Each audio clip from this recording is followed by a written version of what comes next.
Hey y'all, it's Joefer, the Cranky Old Gay Guy, and it is Wednesday, November 5th, 2024. And that's what makes me cranky. So, I purposely did not watch election returns last night. All the hype and the despair, and I was around someone yesterday that was just so frantic about everything.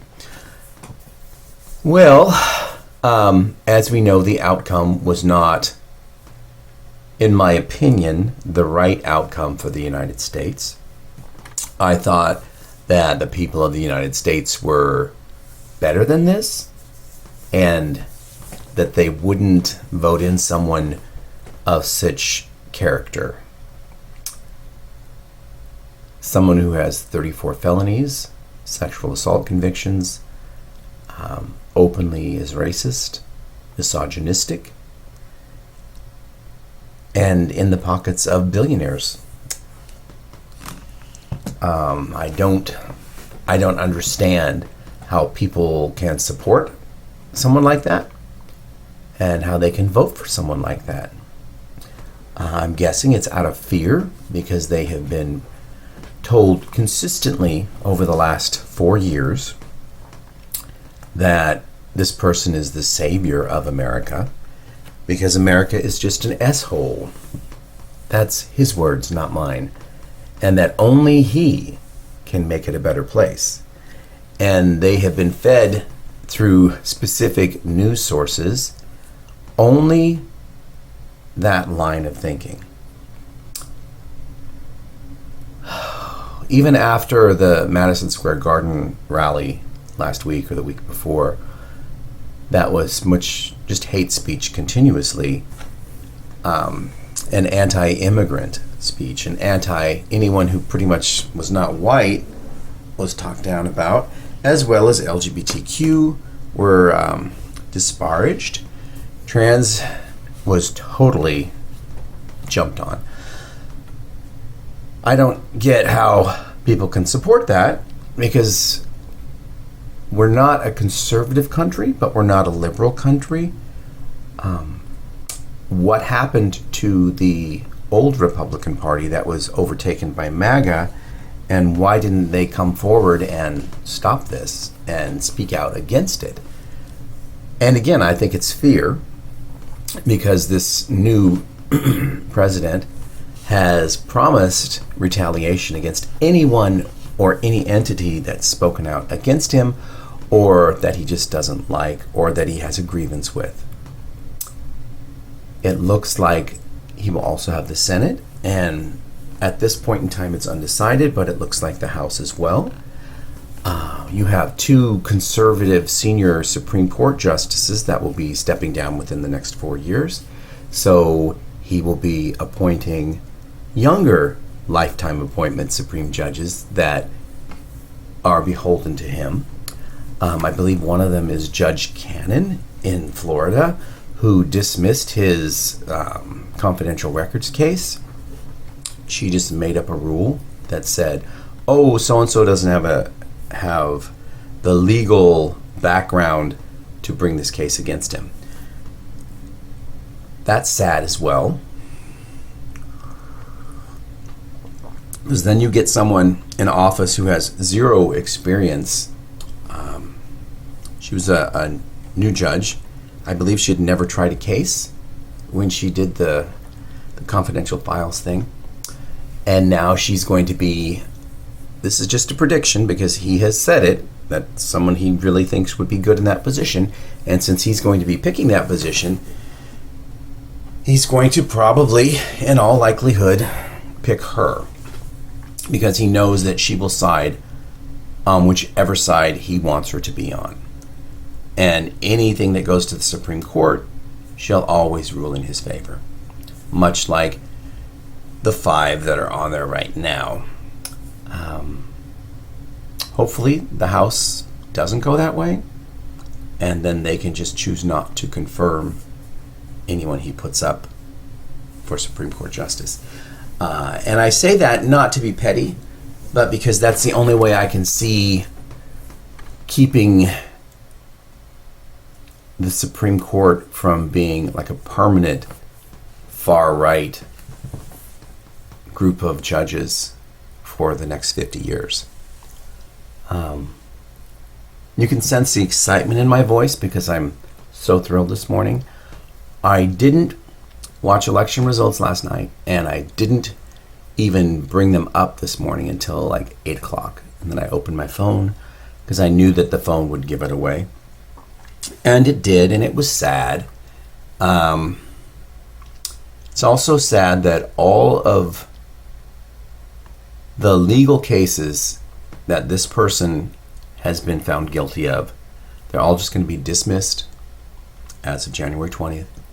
He will just get rid of them all, as well as he's promised to pardon the January 6th rioters who tried to overthrow the government and the peaceful transfer of power in 2000. And he's promised that he's called them hostages of the current administration, and he plans on pardoning all of them.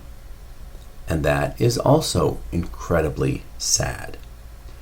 The best that I think we as Americans can hope for right now is the split that is the current Republican Party in Congress. Right now, the House of Representatives gets nothing done because they're at odds with each other internally.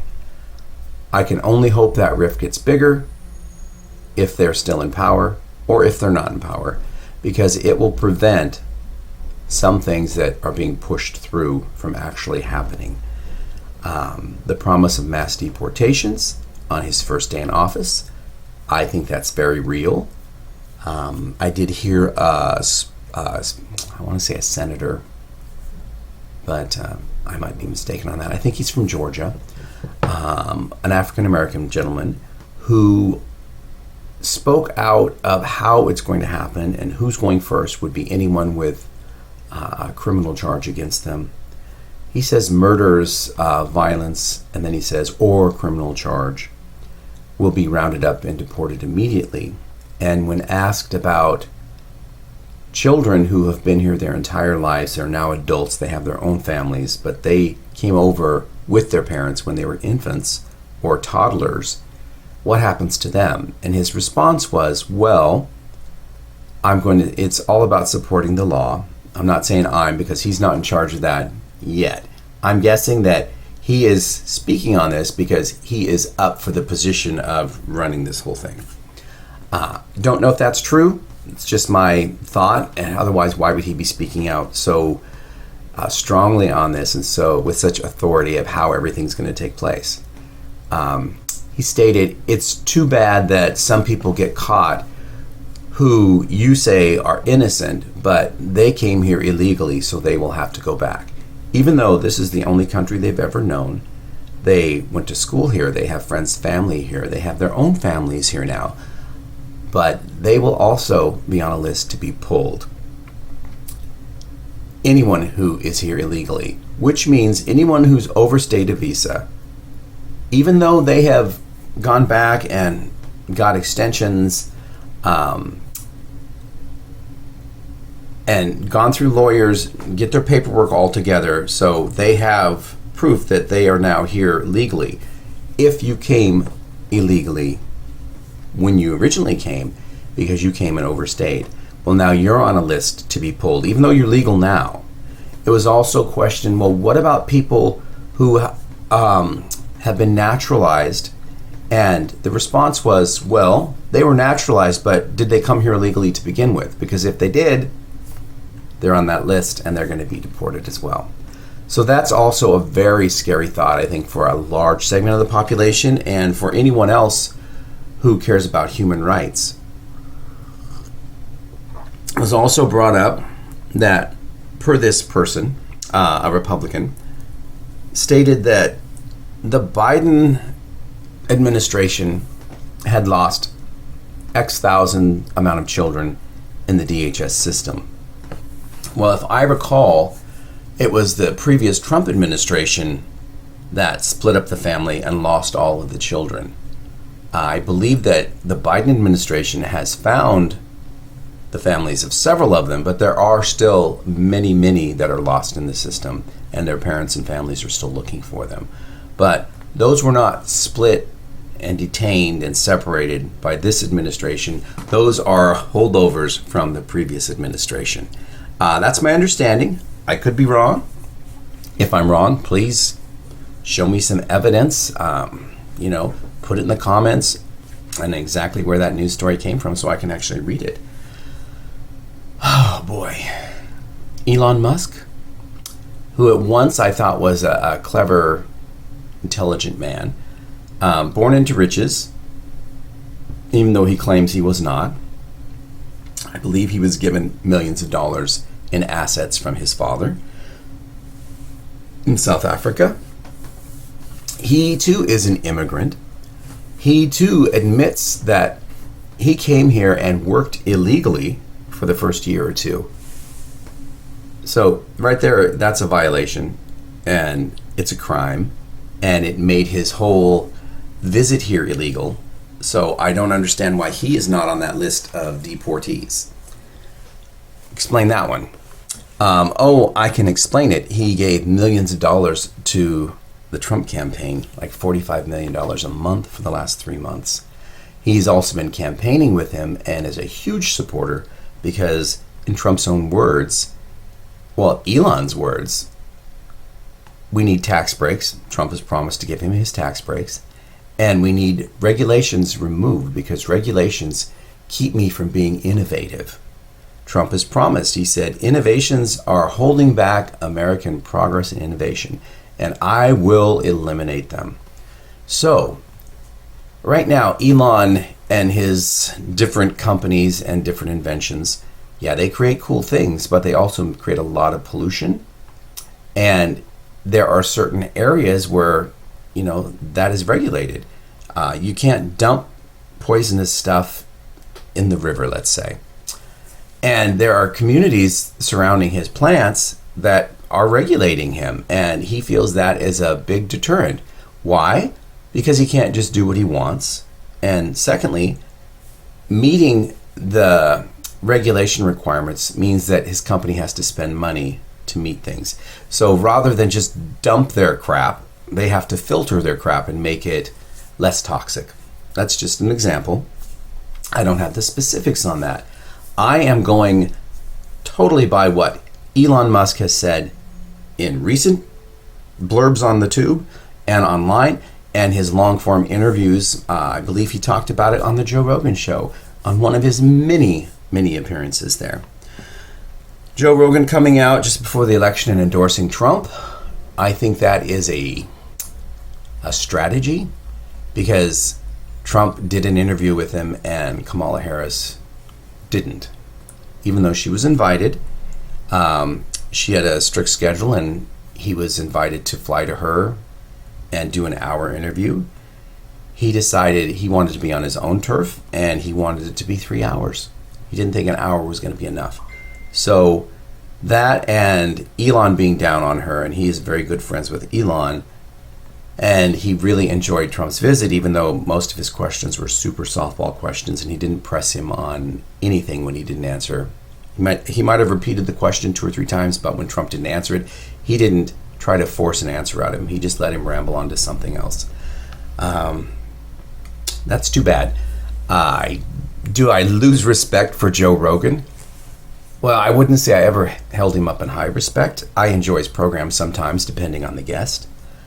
I did watch the Trump interview just because it got a lot of press, and I was looking forward to the Harris interview to see how he would behave with her. But none of that happened. And, I mean, I'm not a regular listener to him anyway, just because he has so many super conservative people that come on, and he just lets them go on, and he agrees with so much of what they have to say. I don't support his entire feeling on trans people, and Rogan bases it on sport, and you shouldn't have trans people in sport because men have this over women or women have this over men. I think that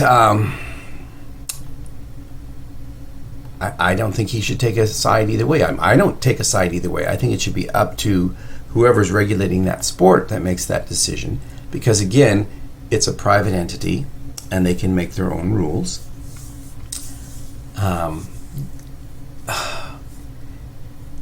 It's, I don't know. It's a melancholy day in America. At least it is where I'm at. I haven't heard of any riots yet. I know that people were concerned that if the right wins, the left is going to riot. I'm sure there'll be some type of a protest or a walk in sadness or something downtown today or tomorrow. I haven't been watching any of the news feeds or listening to the radio, so I don't know. I did briefly turn on CNN for like 10 minutes this morning, and I would think that CNN would be going over what happened last night, because it would be great if it was actually news, but it's not. It was one of those opinion shows, and the CNN host was interviewing someone from the right who had, God, what did they win? They won something, I want to say up in Wisconsin or one of the northeastern states, but they were all pro, and the host was asking, so he is now the president for everyone, and 50 million people didn't vote for him. What about those people? And the response was, well, he has promised, that he is for everyone. And the host said, well, what about him saying this, and this about these certain segments of the population? And the Republican said, well, you have to support him. I mean, it's really not much of a response. And if someone has called you all sorts of names and trampled all over you because of your skin color or because of your race, and now it's like, oh, well, you have to support him because he's the president. That's really the way this Republican guy feels? Or is he just carrying the Trump line? I thought Americans were better than this. Anyone who thinks things through would have known this was not the choice to make. And also take his age and his health into consideration. He has a vice president in J.D. Vance who, well, he's flip-flopped many, many times, but he has said things that are even harsher than what the new president has said.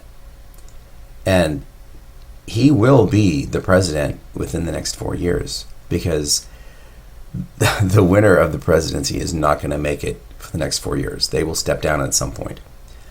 And J.D. Vance will take over, and J.D. Vance has promised everything that's in Project 2025, J.D. Vance supports. Even though the campaign supposedly was distant from Project 2025, per the candidate's own words. J.D. Vance wrote the intro to the book form of the Project 2025, which means, babies, listen up. Women's rights are out the door. LGBT rights are out the door. Trans rights are out the door. The Department of Education out the door. The the Department of Health, CDC. All of these things are going to change dramatically because the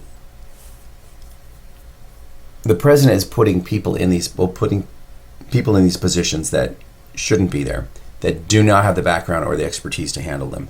He's already promised that, or suggested that, Robert Kennedy Jr.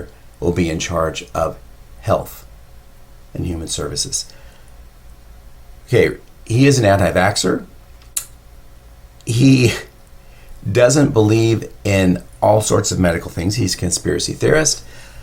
And that's who's going to be in charge of the CDC. So don't expect during the next pandemic any type of vaccination to come out or any type of health care. He was an anti-masker. It's just really, really sad. And think back to when Trump was president and he put, what's her name, that ditzy, no experience lady in charge of education, and she pretty much wanted everyone to go to private school. Oh, we're going to have vouchers and public schools will just have to get better, or the kids will leave and go to private school. Well, again, that was a way to help rich families who go to private schools because the voucher system could be used as credit on those. And it's a way to defund public schools, which makes it terrible. Also, the Postal Department, the U.S. Post Office will most likely become privatized in the next 4 years. That's what DeJoy, who Trump appointed in his administration, has been trying to do for 4 years. And the Biden administration should have gotten rid of him, and they didn't. I don't know why they kept him. There's got to be some legal reason they couldn't just push him out. I know that his term would expire at the end of the year, I believe, and he'd be out. But now that someone else is in power, expect him to stay on, or someone just like him to be put in there who will continually cut funding. And that's probably going to happen soon. There's that promise of getting rid of the Affordable Care Act and making sure everything goes private again. So it's going to cost money. Medicaid's going to probably get cut in many, many states because it won't be funded by the government. And states just can't afford the whole thing on their own. Trump has promised that he will reform Social Security. And part of that reform is privatizing it again, much like George Bush tried to do in his administration. So look for big changes, and unless there is some huge amount of votes that are found that were cast illegally for one party or another group, I don't know. I really doubt that the Democrats are going to try to legally challenge the election because that's just not what they do. Al Gore tried that when he was against George W. And when the Supreme Court allowed Florida not to count a bunch of votes, Al Gore stepped back and said, okay, the court says you won, you won. And that was a peaceful transfer of power. I don't see Kamala bringing a court case against this, even if there is fraud, just because that's just not what they do. This is getting long, and I'm just blathering. That's all I got for you today. Try to make peace with what happened, and just hope that things don't go as promised by the new president, and hope that everything he said he was going to do doesn't happen. Remember, he did state that he wanted to be a dictator and would be a dictator on day one, even if it's just for one day. But remember, in one day, a dictator can eliminate a lot of things. He's got the military behind him. He's in charge of that. And he also has vowed to drop parts of the Constitution because they don't fit his views. So expect big changes down the road. I hope you all have a better week, and we'll see what happens. Also expect several YouTube channels in the next year to be shut down because there will be some type of a lawsuit against him because at some point they spoke out against the person that just became president. That, and he's promised to go against all of his adversaries, lock them up, sue them, close down news stations, shut down newspapers. Oh, it's like Germany in the late 30s. I know someone's not going to be happy about that comparison, but it's true. Bye-bye.